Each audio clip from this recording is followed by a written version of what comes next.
Друзья, всем привет, RAV4, свежий достаточно. Короче, ищем стук, ищем, никак все найти не можем. Снял колесо, обнаружили вот такую щебенку интересную. Сколько уже получается, неделю, две, да? Неделю, да, где-то дней 10 может. Короче, дней 10 уже стучит, никак вылететь не может. Думали амортизаторы, стойки стабилизатора. Вот сейчас все подразобрал, начал смотреть. Вон даже щебенка стерлась. Да, нашли камень. Короче, сейчас машину собираем, едем тестировать. Вот такие пироги.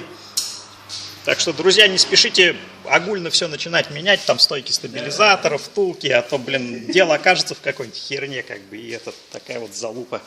Ладненько, всем удачи, всем счастливо. Берите на заметку.